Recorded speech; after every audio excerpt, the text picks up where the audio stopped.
我退咗休之後呢，一路我都對香港社會呢係好關注嘅。咁所以我就啱啱好彩有呢個機會，香港政府叫我參與港鐵公司嘅業務啦。咁所以我都好開心，講下都好多年啦。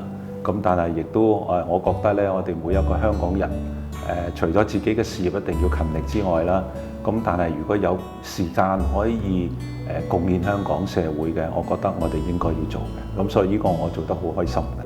參與咗公職都好多年啦，我喺教育方面啊、交通方面啊、金融方面啊，我都有參與啦好多年啦。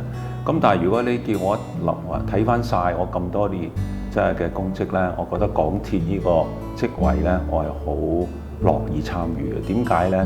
我哋港鐵公司裏邊真係用4個字起居飲食。我哋係起居飲食方面呢，都每一日呢都係提供服務俾市民嘅。咁譬如好似我哋而家嘅鐵路服務啦，我哋每一天都服務多過500萬人次，咁都真係都算一個幾大嘅數字啦。咁我哋亦都喺我哋其他嘅業務啦，例如房屋方面，我哋亦都有做同其他嘅地產商合作提供房屋啦。我哋又喺我哋商場方面啦，我哋有16個商場。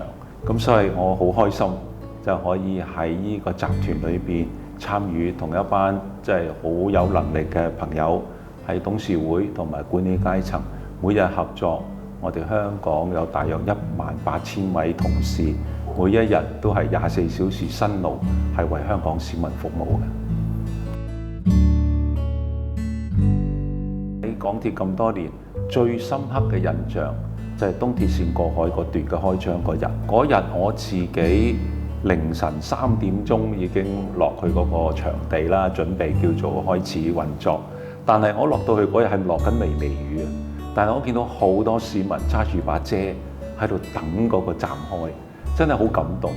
早一天嘅開幕典禮，至到嗰日嗰晚嘅真真正正嘅運作，我哋見到好多市民好開心。我相信你都喺報章度見到開閘嗰陣時，嗰啲市民嗰種開心，我仲歷歷在目。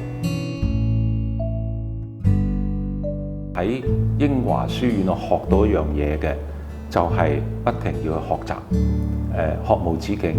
我哋各位都要記得，我哋今天學嘅嘢，可能聽日又變咗。大家都知道而家科技啦，科技嘅即係嘅演變太快，咁所以你要不停呢係要增值自己，不停要去追尋呢啲叫做新嘅學問。譬如你問我多年來喺英華學到啲咩呢？就係嗰種求知識、求學問嘅心態。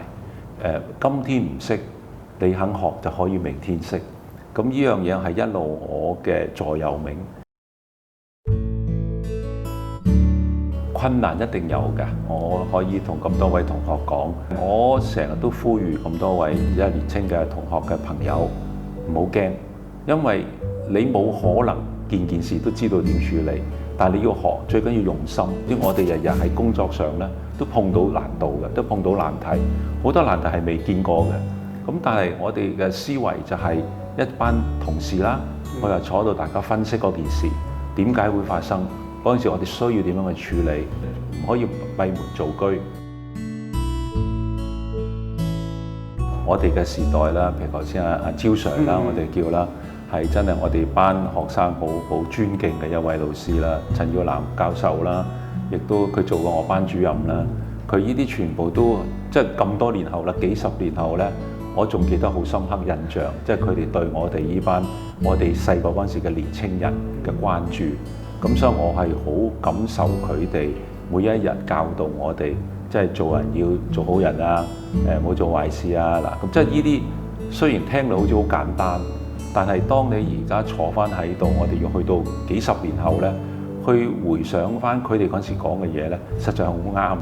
我個腦海裏邊係好尊敬佢，好多謝佢。咁有一樣嘢，我希望而家都係一樣啦，就係我哋啲同學好團結嘅。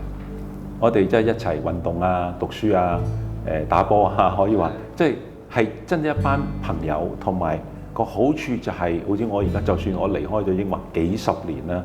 我而家嘅生活圈裏邊都有一批係以前識落嘅同學嘅，咁可以證明到我哋年青嗰陣時嗰種團結嗰種諗法。咁我希望呢種思維會繼續傳落去咯。